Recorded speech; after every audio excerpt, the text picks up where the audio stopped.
خدا کے ماں سوا کوئی عبادت ہو نہیں سکتی، جہاں میں مصطفیٰ جیسی۔ السلام علیکم ورحمۃ اللہ وبرکاتہ۔ وعلیکم السلام ورحمۃ اللہ وبرکاتہ۔ حضرت ہم حافظ محمد جمیل علی منہاجی بول رہے ہیں۔ حضرت ہمیں آپ سے چند سوالات عرض کرنے ہیں۔ موجودہ حالات میں مختصر نصیحت کیجیے۔ جی ماشاء اللہ، آپ نے یہ اچھا سوال کیا۔ یہ وقت مکمل اللہ غفور الرحیم کے دربار میں رجوع ہونے، توبہ اور استغفار کا ہے۔ نماز نہ پڑھنے والوں کے لیے اب بھی عبرت کا وقت ہے۔ اس نازک مشکل اور مصیبت کے دور کو، جس کو شاید ہی پچھلی صدی کے لوگوں نے کبھی سنا ہو، آج ہم گناہ گاروں کو دیکھنا نصیب ہو رہا ہے۔ سینکڑوں مرحومین کو وارثین کے حوالے کیے بغیر دفن کیا جا رہا ہے۔ ان کے وارثین چاہتے ہوئے بھی نہ ان کو غسل دے سکتے، نہ کفن دے سکتے، نہ دیدار کر سکتے۔ کتنوں کو تو نماز جنازہ بھی نصیب نہیں ہوئی۔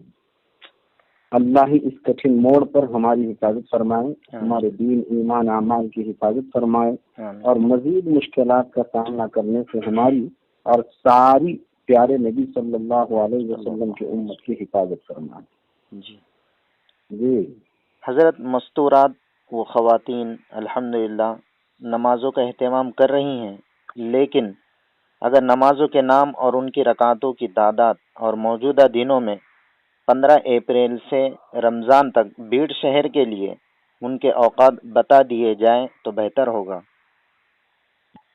جی ماشاء اللہ، جو بہنیں نمازوں کا اہتمام کر رہی ہے، اللہ ان کے سجدوں کی داد رکھے، آمین۔ شرف قبولیت سے مالا مال فرمائے۔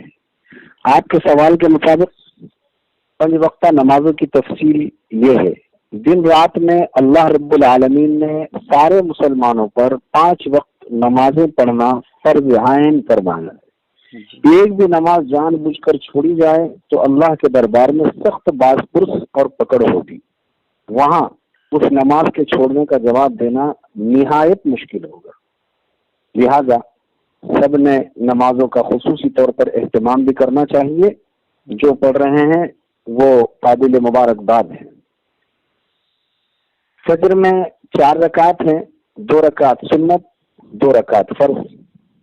فجر کی نماز ان دنوں میں شہر بیڑ کے لیے صبح 5 بجے سے 6 کے بیچ پڑھنا ضروری ہے۔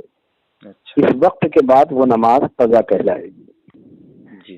ظہر میں 12 رکعت ہیں، 4 رکعت سنت، پھر 4 رکعت فرض، پھر 2 سنت اور 2 نفل۔ ان دنوں میں روزانہ ظہر کی نماز 1 بجے کے بعد پڑھنے کا اہتمام کیا جائے۔ عصر میں 8 رکعت ہیں، 4 رکعت سنت، 4 فرض۔ عصر کی نماز شام میں 5 بجے کے بعد پڑھنے کا اہتمام کیا جائے۔ مغرب میں 7 رکعت ہیں، 3 فرض، 2 سنت، 2 نفل۔ مغرب کی نماز غروب آفتاب کے بعد پڑھی جائے۔ موجودہ دنوں میں 6:50 پر مغرب کا وقت ہو جاتا ہے۔ عشاء میں 17 رکعت ہیں، 4 سنت، 4 فرض، 2 سنت، 2 نفل، 3 واجب الوتر، 2 نفل۔ موجودہ دنوں میں عشاء کی نماز 8 بجنے کے بعد پڑھنے کا اہتمام کیا جائے۔ ان نمازوں کے لیے اگر عورتوں کے لیے اذان کا ہونا ضروری نہیں ہے، وقت ہو گیا، اگر وقت ہونے کے بعد وہ اپنی اپنی نماز پڑھنا چاہیں تو بالکل وہ اپنی نمازوں کا اہتمام کر سکتی ہے۔ اذان کا انتظار کرنے کی ضرورت نہیں ہے۔ البتہ باجماعت اگر یہ نمازیں پڑھی جا رہی ہے تو یا تو مسجد کی اذان ہو یا پھر اپنے گھر میں اذان دینا بہتر ہے، ضروری نہیں ہے۔ اگر اذان نہ بھی دی جائے اور نماز پڑھی جائے تو آپ کی نماز ادا ہو جائے گی انشاءاللہ۔ جی حضرت، میرا تیسرا ایک اہم سوال یہ ہے، جن خواتین کو نماز نہیں پڑھنا ہے وہ کیا عمل کریں؟ جی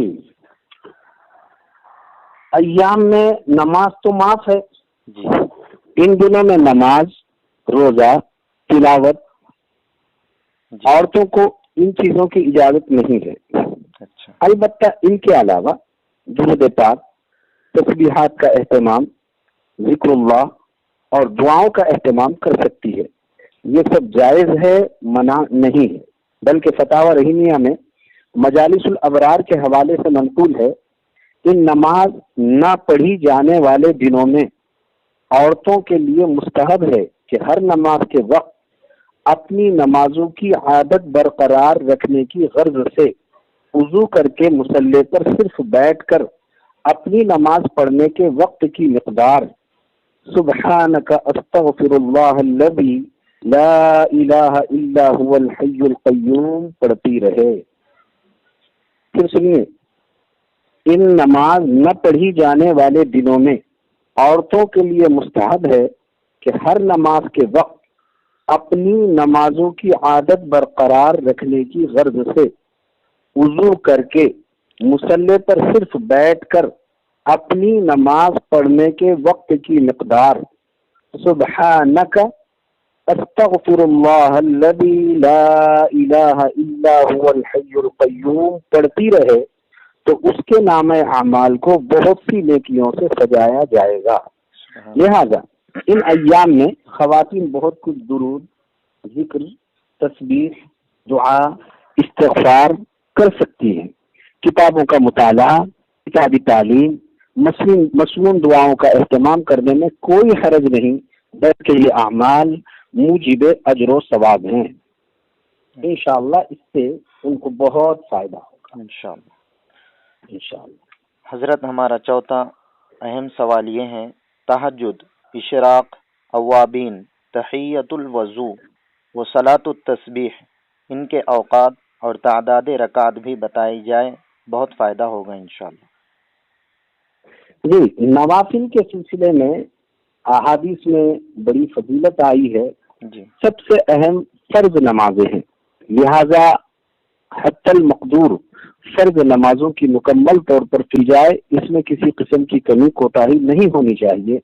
ان نمازوں کے ساتھ ما بقیہ جتنی نوافل ہے وہ بھی پڑھتے رہیں، انشاءاللہ یہ بھی موجب اجر و ثواب ثابت ہوگی۔ نوافل میں تہجد کی نماز 2 رکعت سے 8 رکعت پڑھی جائے۔ صلی اللہ علیہ وسلم اکثر تہجد کی نماز 8 رکعت پڑھا کرتے تھے، تو آپ کا معمول تہجد کی نماز آخر رات میں پڑھا۔ اشراق کی نماز، فجر کی نماز کا وقت ختم ہونے کے بعد 12-15 منٹ پر 2 رکعت سے 4 رکعت پڑھی جائے۔ حدیث شریف میں ہے، جس شخص نے فجر کی نماز کے بعد سورج تک وہیں بیٹھ کر اللہ تعالیٰ کا ذکر کرتا رہا، پھر 2 رکعت ہی، تو اس کے لیے ایک حج اور عمرے کے مانند ثواب ہوگا۔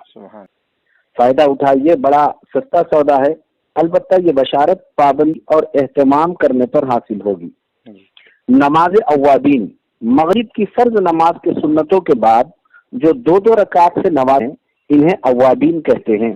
یہ نماز 2 رکعت سے 6 رکعت پڑھنا چاہیے۔ حدیث پاک میں ہے، رسول اللہ صلی اللہ علیہ وسلم نے ارشاد فرمایا، جس نے مغرب کی نماز کے بعد 6 رکعتیں اس طرح پڑھی کہ ان کے درمیان کوئی بےہودہ بات نہ کی ہو، تو وہ اس کے لیے 12 برس کی نفلی عبادت کے برابر جائے گی۔ یہ روایت ترمذی شریف میں موجود ہے۔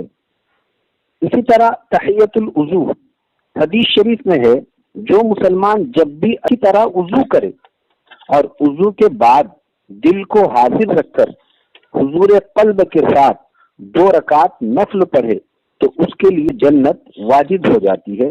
یہ روایت مسلم شریف میں ہے۔ اب بھی ہر وقت نیا وضو کیجئے، ہمیشہ با وضو رہنے کی عادت ڈالیے، اور جب بھی وضو کر لیں 2 رکعت تحیت الوضو کی نیت سے نفل پڑھنے کا اہتمام کیجئے۔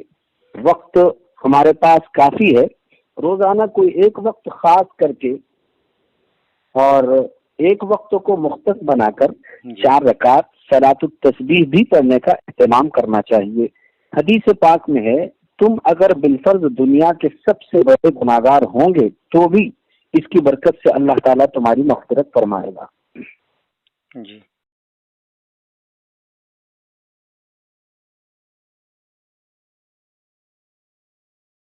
بہرحال موجودہ حالات میں وقت کو قیمتی بنائیے اور نیکی کے کاموں میں ایک دوسرے سے سبقت اور بازی لے جانے کی فکر کیجیے.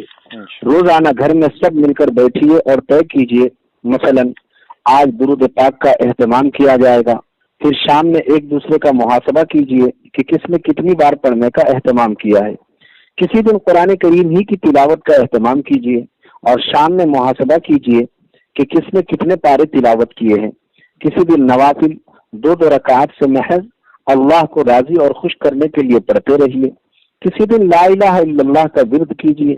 کسی دن صرف استغفر اللہ ہی کا ورد کرتے رہیے. کسی دن آیت کریمہ لا الہ الا انت سبحانک انی کنت من الظالمین کا ورد کرتے رہیے.